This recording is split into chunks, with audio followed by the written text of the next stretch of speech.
சூரா முஸ்ஸம்மில். சூரத்துல் முஸ்ஸம்மில் வல்ல ரஹ்மான் அல்லாஹ் அதிலே முக்கியமான பல செய்திகளை சொல்கிறான். குறிப்பாக முதல் செய்தி என்னவென்றால், முஹம்மது நபி ஸல்லல்லாஹு அலைஹி வஸல்லம் அன்னவர்களின் சிறப்பு பெயர்தான் முஸ்ஸம்மில் என்பது. எங்கேயுமே அல்லாஹ் குர்ஆனில் நீங்கள் திருப்பி பாருங்கள், யா முஹம்மத் என்று அழைத்தானா என்று பாருங்கள். யா என்ற வார்த்தை இருக்கிறதே அழைப்புக்கான வார்த்தை. அரபியில் ஒருவரை அழைக்க வேண்டும் என்றால் அப்துல்லா அப்படின்னு கூப்பிடுறோம்ல, ஃபாத்திமா அப்படி கூப்பிடுறோம். இதே மாதிரி ஒரு அரபியில் ஒருவரை கூப்பிட வேண்டும் என்றால் யா அப்துல்லா, அப்துல்லாவே, யா முஹம்மத், முஹம்மதே என்று அழைப்பார்கள்.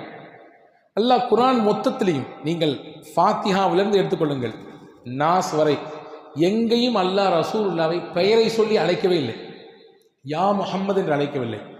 என்ன காரணம் எழுதுறாங்கன்னா, முஹம்மது ஸல்லல்லாஹு அலைஹி வஸல்லம் மீது அல்லாஹ் வைத்த தனி மரியாதை, அவர்களுக்கும் நாயகத்திற்குமான அல்லாஹ்விற்குமான தொடர்பு, அந்த பிரியம், அந்த பாசத்தின் வெளிப்பாடு.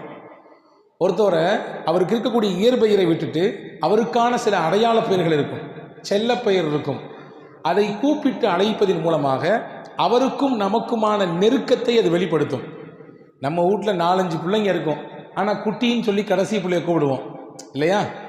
ராஜா என்று சொல்லி அழைப்போம், செல்லம்மான்னு சொல்லுவோம். என்ன அர்த்தம்? அதுக்கு வேற பேர் வச்சிருப்பாங்க. அந்த குழந்தையின் மீது நமக்கு இருக்கக்கூடிய பிரியத்தை அது வெளிப்படுத்துகிறது. நபிகள் ஸல்லல்லாஹு அலைஹி வஸல்லம் அன்னவர்களை பிரியத்தோடு அல்லாஹ் அழைக்கிறான், யா ஐயுஹல் முஸ்ஸம்மில், போர்வை போர்த்தி கொண்டிருக்கக்கூடிய நபியே என்று அழைக்கிறான். எதற்கு இந்த வசனத்திலே அல்லாஹ் போர்வை போர்த்தி கொண்டிருக்கக்கூடிய நபியே என்று கூப்பிடுகிறான்? இந்த வசனத்தின் பின்னணி என்ன என்றால், வரலாற்று ஆசிரியர்கள், திருக்குர்ஆனுடைய விரிவுரையாளர்கள் சொல்கிறார்கள், முஹம்மது ஸல்லல்லாஹு அலைஹி வஸல்லம் அவர்களுக்கு முதலாக திருக்குர்ஆனில் சில வசனங்கள் இறங்கியது. முதல் இறங்கிய அத்தியாயம் இக்ரா பிஸ்மி ரப்பிக்கல்லதி ஹலக், சூரா அலக்கினுடைய முதல் 5 வசனங்கள். இது ஹிரா குகையில் வைத்து, ஜபலே நூர் என்று சொல்கிறோமே, குர்ஆன் இறங்கிய இடம் இன்றைக்கு மக்காவில் இருக்கிறதே, அந்த குகையில் நபிகள் இருக்கிற பொழுதுதான் ஜிப்ரீல் அலைஹிஸ்ஸலாம் கொண்டு வந்து இறக்குனாங்க, கொடுத்தாங்க. அந்த குகையில வஹியை வாங்குறதுக்கு முன்னாடி சில குறிப்பிட்ட நாட்கள் நபி ஸல்லல்லாஹு அலைஹி வஸல்லம் அவர்கள் தனிமையில் தங்கியிருந்தார்கள். காபாவை அங்கிருந்து அல்லாஹ் எப்படி அந்த குகையினுடைய அமைப்பை அந்த இடத்த ரசூலுல்லாஹ் தேர்வு செஞ்சாங்கன்னா, அங்கிருந்து பார்த்தா துல்லியமா காபா தெரியும். காபாவினுடைய வியூ பாயிண்ட் ரொம்ப துல்லியமாக தெரியும்.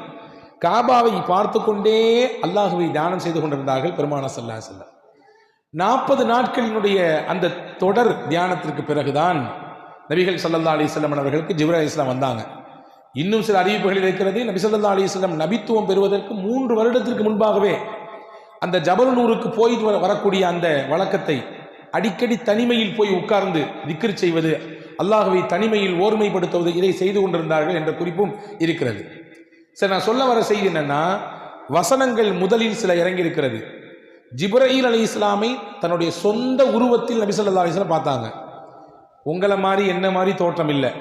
ஜிப்ரீல் அலைஹிஸ்ஸலாம் அல்லாஹுவின் வஹியை உலகத்தில் இருந்த ஒட்டுமொத்த நபிமார்களுக்கும் இறக்கியவங்க. ஆதம் அலைஹிஸ்ஸலாம் காலத்திலிருந்து கடைசியாக அனுப்பப்பட்ட முஹம்மது ஸல்லல்லாஹு அலைஹி வஸல்லம் காலம் வரை வந்த நபிமார்கள் அனைவர்களுக்கும் வஹியை கொண்டு வந்தது யார் என்றால் ஜிப்ரீல் அலைஹிஸ்ஸலாம் தான். நீங்க சாதாரண நினைக்கிறீங்க, வஹினா ஒரு தபால் மாதிரி தானே, ஒரு செய்தி தானே, ஒரு போஸ்ட் தானே, அதை கொண்டு வந்து கொடுத்துட்டு போயிடுவாங்க. அப்படி இல்லை. அல்லாஹ் சூரத்துல் முஸ்ஸம்மிலே இன்ன கௌலன் ஸகீலா என்று அல்லாஹ் சொல்கிறான். கனமிக்க வெயிட்டான வார்த்தை. அந்த வார்த்தை இருக்கிறதே இறைவனின் வார்த்தை ரொம்ப கனமானது. எந்த அளவுக்கு கனம்னா, ஸைத் இப்னு சாபித் ரலியல்லாஹு சொல்றாங்க, ரசூலுல்லாஹ் ஒரு நாள் என்னுடைய மடியில் தலை வைத்து படுத்திருந்தார்கள். அந்த நேரத்தில் அவர்களுக்கு வஹி வந்தது போன்று நபிகள் உணர்ந்தார்கள். மேனியெல்லாம் வேர்த்தது. ரசூல் ஸல்லல்லாஹு அலைஹி வஸல்லமுடைய உடம்பெல்லாம் அப்படி வேர்வை பூத்து நிற்குது. அது மட்டும் இல்லை, நல்லா போய்கிட்டு இருந்த அந்த உறக்கம் திடீரென்று விழித்தார்கள். என் காலு வலிக்கிற வலியை பார்த்தா எனக்கு என்ன பயம் ஏற்பட்டு போச்சுன்னா, நபி ஸல்லல்லாஹு அலைஹி வஸல்லம் தலை இருக்கக்கூடிய அந்த பகுதி, அந்த எலும்பு அப்படி ஒடிஞ்சிருமோன்னு பயப்பட்டேன். உள்ள இருக்கிற எலும்பு சுக்குநூறாக உடைந்து போய்விடுமோ என்று அச்சப்பட்டேன். அந்த அளவுக்கு வெயிட். கொஞ்ச நேரத்துக்கு பின்னாடி எந்திரிச்சாங்க, வேர்வையை தொடச்சாங்க. ஜிப்ரீல் வந்துட்டு போனாரு, சில வசனங்களை கொடுத்துட்டு போனாலும் சொன்னாங்க. என் மேனியில், என்னுடைய உடலில் நாயகத்தின் தலை துண்டு மட்டும்தான் இருந்துச்சு. அதையே என்னையால் தாங்கிக்க முடியலன்னா, ரசூலுல்லாஹ் அந்த வஹியை எவ்வளவு தூரம் அதை உள்வாங்குவாங்க, எவ்வளவு கனமாக இருக்கும் அது. அந்த கனமான வார்த்தைகளை கொண்டு வந்து தரக்கூடியவர்கள் தான் ஜிப்ரீல் அலைஹிஸ்ஸலாம். அதனால அவங்க தோற்றமே வித்தியாசமானது, அவங்க தோற்றமே வித்தியாசமானது. அவர்களின் தோற்றம் எப்படி இருக்கும் ஹதீஸிலே வந்திருக்கிறது. ரசூலுல்லாஹ் உண்மை தோற்றத்தில் பார்த்தார்கள், அவர்களுடைய இயற்கை தோற்றத்தில் வானத்திற்கும் பூமிக்கும் இருந்தார் ஜிப்ரீல். அதை பார்த்துட்டு தான் ஒரு விதமான ஒரு கலக்கம், ஒரு விதமான பதட்டம் நபிக்கு. அப்படியே வந்தார்கள் ஹஸரத் சையதத்துனா ஹதீஜா ரலியல்லாஹு தஆலா அன்ஹா இடத்துல. அப்பதான் சொல்லிக்கிட்டே வந்தாங்க, ஜம்மிலூனி ஜம்மிலூனி, எனக்கு குளிர் வர்ற மாதிரி இருக்குது, ஜுரம் அடிக்கிற மாதிரி இருக்குது, காய்ச்சல் வர்ற மாதிரி இருக்குது, என்னை போர்த்துங்களேன், என்னை போர்த்துங்களேன் அப்படின்னு சொன்னாங்க.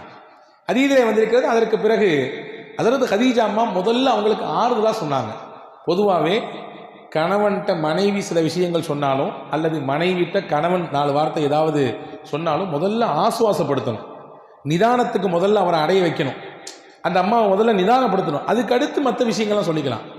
இந்த அம்மாட்ட வந்து ரசூல் ஸல்லல்லாஹு அலைஹி வஸல்லம் என்னைய போத்துங்களேன், எனக்கு ஒரு மாதிரி இருக்குன்னு சொன்ன உடனே முதல்ல ஹஸரத் ஹதீஜா அம்மா சொன்னாங்க, கல்லா லா யுஹ்ஸிக அல்லாஹு அபதா, நபியே நீங்கள் பதட்டப்படுற மாதிரி ஒன்றும் நடக்கலை, அல்லாஹ் உங்களை ஒரு காலம் கைவிடவே மாட்டான், உங்களை கைவிட மாட்டான், நீங்கள் வந்து பதட்டப்பட தேவையில்லை. காரணம் என்னன்னா உங்களிடத்துல நிறைய சிறப்பு தன்மைகள் இருக்கிறது. முக்கியமாக இன்னக்க லதஸிலுர் ரஹிம, உறவை இணைந்து வாழக்கூடியவர்கள் நீங்கள். சொந்தம் வேணும்னு நினைக்கிறீங்க, சொந்தக்காரங்களையெல்லாம் சேர்த்துக்கிறீங்க ஒன்று. வத்தஹ்மீலுல் கல்ல, பிறருடைய சிரமத்தை நீங்க சுமக்கிறீங்க. இன்னைக்கு நம்ம சிரமத்தை நம்ம சுமத்துக்கே பெரிய கஷ்டமா இருக்கு, அதுவே பெரிய பாரமா இருக்கு. ரசூலுல்லாஹை பற்றி நபிகளின் துணைவியார் எந்த அளவுக்கு புரிஞ்சு வச்சிருந்தாங்க பாருங்க. பிறரின் சுமையை உங்க தோள் மேல போட்டு சுமக்கிறீங்க, அதை நீங்க எடுத்துக்கிறீங்க, அதை இன்முகத்தோடு எடுத்துக்கிறீங்க. 2, வீட்டுக்கு விருந்தினர் வந்தால் நீங்கள் உபசரிக்கக்கூடிய உபசரிப்பு என்ன உபசரிப்பு! விருந்தினரை நீங்கள் எவ்வளவு சிறப்பாக கண்ணியப்படுத்துறீங்க. ஒரு முஸ்லீம்னா வரக்கூடிய விருந்தினர் தன் வீட்டுக்கு வரக்கூடியவர்கள் அவ்வளவு சிறப்பாக உபசரிக்கணும். நினைக்க வேண்டாம் நம்ம சிறப்பாக உபசரிச்சுட்டா நிறைய குறைஞ்சு போயிருமே என்று. ரசூலுல்லாஹ் அந்த புரிதலை மாற்ற சொல்றாங்க. நீங்க நினைக்காதீங்க உங்க வீட்டுக்கு விருந்தாளி வந்தா நம்மள்ட்ட இருக்கக்கூடிய காசு அல்லது சாப்பாட்டில் பெரிய பகுதி காலியாக போகுதுன்னு நினைக்காதீங்க. அவர் வர்றவர் அவருக்கான சாப்பாட்டையும் கொண்டு வர்றாரு, உங்களுக்கான சாப்பாட்டையும் அவர் தான் கொண்டு வர்றாரு. ரசூலுல்லாஹ் விருந்திலே வரும் பொழுது அவருக்கான சாப்பாட்டையும் கொண்டு வர்றாரு, உங்களுக்கான சாப்பாட்டையும் அவர் தான் கொண்டு வர்றாரு. அப்படின்னா என்ன அர்த்தம்? உங்க வீட்டில் பரக்கத்தை அவர் கொண்டு வர்றாரு. நாங்கள் ரசூலுல்லாஹ் ஸல்லல்லாஹு அலைஹி வஸல்லம் இப்போ இதை சிறப்பாக புரிஞ்சு வச்சிருந்தாங்க. எனவே விருந்தினர்களை சிறப்பாக கவனித்தீர்கள் நீங்கள். 4வது பண்பு சொன்னாங்க, ஒத்துஈனு அலா நவாஇபில் ஹக்கி, சத்தியத்தில் இருக்கக்கூடியவர்களுக்கு, கஷ்டத்தில் இருக்கக்கூடியவர்களுக்கு நீங்கள் உதவி செய்கிறீர்கள், உதவியாளராக இருக்கிறீங்க.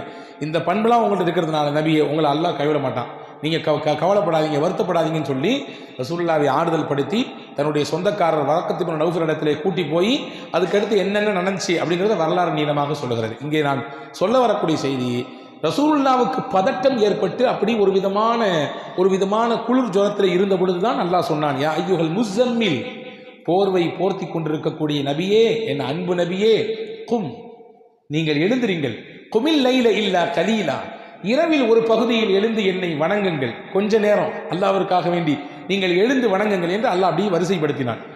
முஸம்மிலை இந்த வார்த்தையை சொல்லி அல்லாஹ் அழைப்பதற்கு இன்னும் சில காரணங்களை எழுதுகிறார்கள். வரலாற்றிலே தஃப்சீரிலே முஃபஸ்ஸீர்கள் எழுதுகிறார்கள், மக்காவினுடைய புறக்கணிப்பு, மக்காவில் பல்வேறு விதமான எதிர்ப்பு, இதெல்லாம் தாக்கு பிடிக்க முடியாமல் ரசூல் ஸல்லல்லாஹு அலைஹி வஸல்லம் ஒரு போர்வையை போத்திட்டு அப்படியே வீட்டுக்குள்ளேயே உட்காந்துட்டாங்க. இவ்வளவு தூரம் நம்ம செஞ்சோம், நல்லது செஞ்சோம், இந்த பயில்களுக்கு கண்ணு திறக்க மாட்டேங்குது, இவங்க இவ்வளவு தூரம் புறக்கணிக்கிறாங்களே, இவ்வளவு தூரம் நம்மளை வந்து அவமானப்படுத்துறாங்களே அப்படின்னு சொல்லி. அப்போ ரசூலுல்லாஹ் சொன்னா, நீங்கள் அதெல்லாம் பற்றி கவலையப்படாதீங்க, அவங்க புறக்கணிக்கிறாங்க, அவங்க ஏற்றுக்கலை, அவங்க சொல்ல பேச்சை கேட்க மாட்டேங்கிறாங்க, உங்களை உதாசீனப்படுத்துகிறாங்க, உங்களை வந்து துன்பப்படுத்துகிறாங்கன்னு சொல்லி நீங்கள் முடங்கிறாதீங்க, உங்கள் வேலையை நீங்கள் பார்த்துட்டே இருங்க. அவர்கள் செய்யக்கூடிய வேலை காரணமாக நீங்கள் முடங்கிவிட வேண்டாம். நீங்கள் இபாதத்தின் மூலம் இன்பம் காணுங்கள், என்னை வணங்குவதன் மூலம் இன்பம் காணுங்கள், அல்லாஹ் அவர்களின் விஷயத்தை அவன் பார்த்துக் கொள்வான். நீங்க வாங்க, என் பக்கத்தில் நெருங்கி வாங்க. அல்லாஹ் ஒரு முக்கியமான செய்தி இதில் சொல்றான். மனக்கவலை, சோர்வு, பிறரின் மூலமாக புறக்கணிக்கப்படுதல், நம்ம எவ்வளவுதான் செஞ்சாலும் நம்மளை வந்து யாருமே கண்டுக்காத ஒரு நிலை ஏற்படுதல், இப்படிலாம் நீங்க உணர்ந்தீங்கன்னா வாழ்க்கையில ரொம்ப ஃபீல் பண்ணிட்டு உட்கார்ந்துடாதீங்க. உலகம் யதார்த்தம் அதுதான். என்ன செஞ்சாலும் கடைசியில் உலகம் உங்களை தூக்கி தான் எரியும், கடைசியில் கையை உதறி தான் விடும். அதை கண்டுலாம் நீங்கள் பார்த்து நீங்கள் டென்ஷன் ஆகிட்டு மனசால ஸ்ட்ரெஸ் ஏற்பட்டு நீங்கள் உட்கார வேண்டாம். இறைவ பக்கம் நீங்கள் வந்து நின்று வணங்குங்கள், தொழுங்கள், இபாதத் செய்யுங்கள். அதுவே உங்களுக்கு மனதிற்கு பேர் ஆனந்தத்தை, பெரும் இன்பத்தை தரும் என்று அல்லாஹ் இதன் மூலமாக சொல்லித் தருகிறான். அன்பு சகோதரர்களே, அல்லாஹ் செல்லமாக அழைக்கிறான் முஸம்மில் என்று, அழகான பெயரை கொண்டு அழைக்கிறான். இங்கே பாருங்க, கவனிங்க. ரசூல் ஸல்லல்லாஹு அலைஹி வஸல்லம் சஹாபாக்களை அன்பொழுக கூப்பிட்டு இருக்கிறார்கள். அலி ரலியல்லாஹுடைய உண்மையான பேர் அலி. ஆனால் ரசூல்லா அன்பா கூடும்போது சொல்லுவாங்க அபுத்துராப்னு சொல்லுவாங்க, மண்ணின் தந்தைன்னு சொல்லுவாங்க. எதுக்கு சொன்னாங்கன்னா, ஒரு பின்னாடி ஒரு பெரிய வரலாறு இருக்குது. அவங்களுக்கும் அவங்க மனைவிக்கு மத்தியில் ஒரு சின்ன வாக்குவாதம், தகராறு ஏற்பட்டு கோச்சிக்கிட்டு வீட்டுக்கு வந்துடுவாங்க. அலி ரலியல்லாஹு இப்போ பள்ளிவாசலுக்கு போயிடுவாங்க. மஸ்ஜித் நபவியில் போய் மண் தரையில் படுத்துருவாங்க, வெறும் உடல். வீட்டுக்கு போன நாயகம் மகள்கிட்ட கேட்பாங்க, எங்கள் வீட்டுக்காரரு ஒரு சின்ன தகராறு, வீட்டை விட்டு வெளியே போயிட்டாரு. ரசூல்லா தேடி போய் அவரை பக்கத்தில் போய் உட்காந்து அவர் மேலே இருந்த மண்ணை ஃபுல்லாக கையால் தொடச்சி விட்டுட்டு அப்போ சொல்லுவாங்க, யா அபத்துரா கும், எந்திரிங்க மண்ணின் தந்தையே எந்திரிங்கம்பாங்க. ரொம்ப பெரிய விஷயங்கள் இந்த வரலாற்றில் இருக்குது. ரொம்ப பெரிய பெரிய பாடங்கள் நமக்கு இருக்கிறது. மகள்கிட்ட பிரச்சனை நடந்திருக்கு வீட்டில். ரசூல்லா நேரடியாக மக வீட்டுக்கு போயிருக்காங்க. உன்ட்ட அப்படியா பேசினார் அவரு, என்ன ஏதுன்னு நான் கேட்குறேன், அவர் வரட்டும் பார்த்துக்கலாம் அப்படின்னு ரசூல்லா சொல்லலை. இன்னைக்கு இருக்கக்கூடிய சூழலை பார்க்கிறோம். ஒரு சின்ன ஃபோன் கால் தான், வாப்பா இந்த மாதிரி இந்த வந்துடுறோமா, 400 கிலோமீட்டருக்கு அங்கிட்டு இருப்பாரு, இந்த வந்துடுறேன், அடுத்து பஸ் ஏறி வருவார் அல்லது கார் பிடிச்சு வருவார், என்ன ஏதுன்னு கேட்டு அதை பெரும் விவகாரமாக மாற்றக்கூடிய சூழலை பார்க்கிறோம். ரசூல்லா எந்த அளவுக்கு சமயோஜிதமாக நடந்துட்டாங்க பாருங்க. போய் நேர போய் உட்கார்ந்து அவர் முதல்ல முதுக தட்டி விடுறாங்க, மண்ணெல்லாம் தட்டி விட்டு, கும் யா அபத்துராப், எந்திரிங்க ஒன்றும் பிரச்சனை இல்லை வாங்கன்னு சொல்லி கூப்பிட்டு போனாங்க. ஹதீஸ்ல வருது, அலி ரலியல்லாஹு சொன்னாங்க, என் பேர் சொந்த பேரை ரசூல்லா கூப்பிடுறதை விட ரசூல்லா வச்ச பேர் எனக்கு அபுத்துராப், செல்ல பேர், அது எனக்கு ரொம்ப பிடிக்கும், எல்லாருமே அந்த பேரை சொல்லி கூப்பிடுங்க ரசூல்லா. ஒரு சஹாபி இருந்தாங்க, அந்த சஹாபி பேர் ஹுதைஃபா. அவங்க நல்லா தூங்குவாங்க, படுத்தா. சில பேர் அப்படித்தானே, படுத்த உடனே தூங்கிடுவோம், இடம் பொருள்லாம் கிடையாது. அது ஒரு பெரிய பாக்கியங்க, அது ரொம்ப கஷ்டமாக நினைக்க வேண்டாம். எந்த இடத்துல படுத்தாலும் தூக்கம் வருதுன்னா நீங்கள் நல்லா இருக்கீங்கன்னு அர்த்தம், ஆரோக்கியமாக இருக்கீங்கன்னு அர்த்தம். இல்லை நான் என் வீட்டில் படுத்தாதான், அது என் வீட்டில் என் பெட்டில் படுத்தாதான், அது ஏசி போட்டால் தான், இல்லை அப்படிலாம் சொன்னீங்கன்னா ஏதோ ஒரு கோளாறு இருக்குன்னு அர்த்தம். எங்கே படுத்தாலும் நிம்மதியாக தூக்கம் வருதா, அல்லாஹ்வுக்கு ரொம்ப நன்றி செய்யணும், சுக்ரியா செய்யணும். இந்த சஹாபி இருக்கிற ஹுதைஃபா ரலியல்லாஹு எங்கே படுத்தாலும் தூங்கிடுவார். ரசூல் ஸல்லல்லாஹு அலைஹி வஸல்லம் அவரை கூப்பிட்டு போடுறது நவ்வாம் அப்படின்னு போடுவாங்க. நவ்வாம்னா நம்ம பாஷையில் சொன்னால் தூங்கு மூஞ்சின்னு அர்த்தம். நவ்வாம்னா தூங்கு மூஞ்சி, அது செல்லமாக ரசூல்லா கூப்பிடுவாங்க. அந்த சஹாபி சொல்றாங்க, என் பேர் ஹுதைஃபா, அந்த பேர் வேண்டாம் எனக்கு, ரசூல்லா செல்லமா கூப்பிட்டு பேர் அதான் எனக்கு வேணும்னாங்க. ஒரு சஹாபி இருந்தாங்க, அந்த சஹாபிக்கு பேர் கைஸ். நல்ல பாடி கட்டு, அவர் நல்ல உடல்ல திடகாத்திரமா இருப்பார். அவர் ரசூலுல்லாஹ்க்கு நிறைய பணிவிடைகள் செய்வார். ஒரு நாள் ஒரு குழு வந்தது, நிறைய ஜாமாஜெல்லாம் தூக்கிட்டு வந்து, தூக்க முடியாமல் தூக்கிட்டு வந்தாங்க. அப்போ ரசூலுல்லாஹ் அந்த கைஸை கூப்பிட்டு உன் துண்டை விரினாங்க, பெருசாக விரிச்சு விட்டார். ஜாமானுக்கு ஃபுல்லாக அள்ளி போட்டாங்க. போட்ட உடனே யா கைஸ் அப்படின்னு சொல்லலை, ரசூலுல்லாஹ் சொல் இஹ்மில் மா அன்த இல்லா சஃபீனா, இதை மொத்தமாக நீயே தூக்கு, உன்னையால தான் முடியுமே, நீ மனுஷன் இல்லையே, நீ கப்பல் மாதிரி ஆச்சு அப்படின்னாங்க ரசூலுல்லாஹ். கப்பல் எவ்வளோ ஜாமானை சுமக்குமோ அந்த அளவுக்கு ஜாமான்களை சுமக்கும் அளவிற்கு திராணி சக்தி உனக்கு இருக்கிறது அப்படின்னு. சஃபீனான்னு நீங்கள் நிறைய பேர் வைக்கிறோம் பிள்ளைகளுக்கு, பெண் பிள்ளைகளுக்கு சஃபீனான்னு பேர் வைக்கிறோம் இல்லையா. உண்மையாக சஃபீனான என்ன அர்த்தம்னா கப்பல்னு அர்த்தம். இந்த சஹாபி சொல்கிறாங்க, அன்னைக்கு நான் மொத்த ஜாமானி உண்மையிலே தூக்குனேன். நான் சொல்கிறேன், அந்த சஹாபி சொல்கிறாங்க, நான் சொல்கிறேன், அன்னைக்கு ஒரு ஒட்டகம் இல்லை, 2 ஒட்டகம் இல்லை, 5 ஒட்டகம், 6 ஒட்டகம் ஜாமான் இருந்தாலும் ரசூலுல்லாஹ் என்னை பார்த்து கப்பல்னு சொன்னதுனால அன்னைக்கு 6 ஒட்டக ஜாமானி என்னால் தூக்கிக்க முடியும். 6 ஒட்டக ஜாமானி என்னால் தூக்கிக்க முடியும். ஏன்னா ரசூலுல்லாஹ் சொன்ன வார்த்தை அது, கப்பல்னு. சும்மாவா கப்பல் சும்மா இருக்குமா? எவ்வளோ ஜாமானை தூக்குது, எவ்வளோ டன்களை தூக்குது. எனவே இன்னும் யாரும் என்னை பார்த்து கைசுன்னு கூப்பிடக்கூடாது, சஃபீனான் தான் கூப்பிடுனாங்க அந்த சாமி. இப்போ செல்லமாக கூப்பிடக்கூடிய சில சமயத்தில் அந்த பேர் வந்து நமக்கு ஈர்ப்பாக இருக்குது. அதை மாதிரி அல்லாஹ் செல்லமாக கூப்பிட்றான் ரசூலுல்லாஹ், யா அய்யுஹல் முஸம்மில், போர்வை போத்தி கொண்டிருப்பவரே. அழகான ஒரு சில பல விஷயங்களை இந்த அத்தியாயம் தாங்கி நிற்கிறது. குறிப்பாக இன்னைக்கு நான் உங்களுக்கு சொல்லக்கூடிய தகவல் என்னென்னா, இந்த முஸம்மில் சூரா சாதாரண சூறா இல்லை, ரொம்ப விசேஷமான சூறா. விசேஷமான சூறான்னா, இந்த சூறாவை யார் தொடர்ச்சியாக ஓதி வருகிறார்களோ அவர்களின் வாழ்க்கை சிறப்பாக அமையும் என்று பெருமானார் ஸல்லல்லாஹு அலைஹி வஸல்லம் சொன்னாங்க. சிறப்பான வாழ்க்கை அமைய வேண்டும் என்று எதிர்பார்க்கக்கூடியவர்கள், உலகத்தில் வாழ்க்கையும் சிறப்பாக இருக்கணும், மௌத்தும் சிறப்பாக அமைய வேண்டும் என்று நினைத்தால் தொடர்ச்சியாக சூரத்துல் முஸம்மிலை ஓதி வாருங்கள் என்று சொல்கிறார்கள். இது முஸம்மிலால் சூறாவினால் கிடைக்கக்கூடிய முதல் பயன். 2வது பயன் என்ன தெரியுமா? வாழ்க்கையில் எல்லாத்துக்கும் கஷ்டம் இருக்குது, எல்லாத்துக்கும் சிரமம் இருக்குது, எல்லாத்துக்கும் துன்பம் இருக்குது, எல்லாத்துக்கும் நெருக்கடி இருக்குது. எல்லா நெருக்கடிக்கும் கஷ்டத்தையும் அல்லாஹ் இடத்துல நான் முறையிடுகிறோம். அதற்கு எளிமையான வழியை ரசூலுல்லாஹ் கற்று தராங்க. மன் கரஅ சூரத்துல் முஸம்மில் ருஃபிஅ அன்ஹுல் உஸ்ர ஃபித் துன்யா வல் ஆখিরা. யார் சூரா முஸம்மிலை ஓதுவாரோ அவருக்கு உலகத்தில் இருக்கக்கூடிய சிரமத்தையும் மறுமையில் இருக்கக்கூடிய சிரமத்தையும் அல்லாஹ் நீக்கி தருகிறான். நாங்கள் ஸல்லல்லாஹு அலைஹி வஸல்லம். எவ்வளோ பெரிய சுப செய்தி! என்ன சிரமமானாலும் சரி, அது உங்கள் குடும்பம், தொழில், நீங்கள் சந்திக்கக்கூடிய சமூகம், உங்கள் பிள்ளைங்க, உங்களை சுற்றி இருக்கக்கூடிய என்ன சிரமம் கஷ்டமானாலும், இன்னும் சில அறிஞர்கள் சொல்கிறார்கள், உங்களுக்கு கண் பாடுகள் மூலமாக அல்லது வேறு யாராவது மூலமாக ஏற்படுத்தப்பட்ட செய்வினையின் மூலமாக ஏற்படக்கூடிய கோளாறு, இதையெல்லாம் கூட முறிக்கும் ஆற்றலை அல்லாஹ் சூரத்துல் முஸம்மிலே வழங்கியிருக்கிறான் என்று சொல்கிறார்கள். இது இரண்டாவது பலன், சூரா முஸம்மினால் அதை ஓதுவதன் மூலமாக.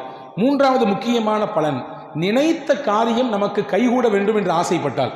நம்ம நிறைய நினைப்போம், என் பிஸ்னஸில் நான் ஒரு குறிப்பிட்ட வருஷத்தில் இவ்வளவு தூரம் உயர்தன்னு நினைப்போம், என் பிள்ளைய நான் இந்த மாதிரிலாம் படிக்க வைக்கணும்னு நினைப்பேன் இல்லையா, என்னுடைய குடும்ப அமைப்பை இப்படி மாற்றணும், இந்த லெவலுக்கு உயர்த்தணும்னு நினைப்பேன், என்னுடைய தொழிலை இப்படி என்ன ஆனாலும் சரி, என்ன நல்ல நினைப்பாக இருந்தால், ஹலாலான நினைப்பாக இருந்தால், ஹைரான நினைப்பாக இருந்தால், அந்த நினைப்பு நிறைவேற வேண்டும் என்று ஆசைப்பட்டால், முக்கியமா இந்த உலகத்திலேயே முஹம்மது ஸல்லல்லாஹு அலைஹி வஸல்லம் அவர்களை கனவில் பார்க்க வேண்டும் என்று பிரியம் இருந்தால், யாருக்கு தான் பிரியம் இருக்காது?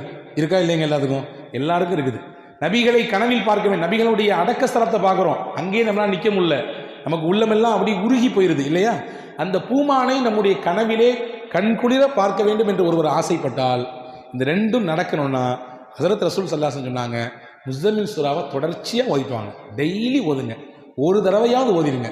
ஓதினால் இந்த ரெண்டும் நடக்கும், உங்களுடைய நினைத்த காரியமும் கைகூடும்.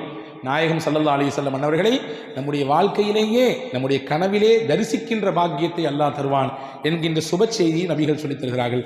அப்படிப்பட்ட மகத்தான சூறாவை தான் இன்று நாம் ஓதியிருக்கிறோம். வல்ல அல்லாஹ் இந்த சூறாவில் என்னென்ன நன்மைகள் இருக்கிறதோ எல்லா நன்மையும் நமக்கு நம்முடைய குடும்பத்தினர்களுக்கு நிறைவாக தந்தல் புரிவானாக. நமக்கு என்னென்ன சிரமங்கள், கஷ்டங்கள், துன்பங்கள் இருக்கிறதோ எல்லா துன்பங்களையும் கஷ்டங்களையும் இன்ஷா அல்லாஹ் ஓதுவோம் இந்த சூரா முஸம்மிலை. இதன் வழியாக அல்லாஹ் நீக்கி தருவானாக. முக்கியமாக நபிகளும் பெருமானார் ஸல்லல்லாஹு அலைஹி வஸல்லம் அவர்களை நம் ஜீவிதத்திலேயே, நம்முடைய வாழ்க்கையிலேயே கனவிலே கண்டுகளித்து ஆனந்த பரவசம் அடைகிற நல்ல பாக்கியத்தை உங்களுக்கும் எனக்கும் எல்லா மக்களுக்கும் வழங்கி புரிவானாக. ஆமீன். வாஹிரு தாவானா அனில் ஹம்துலில்லாஹி ரப்பில்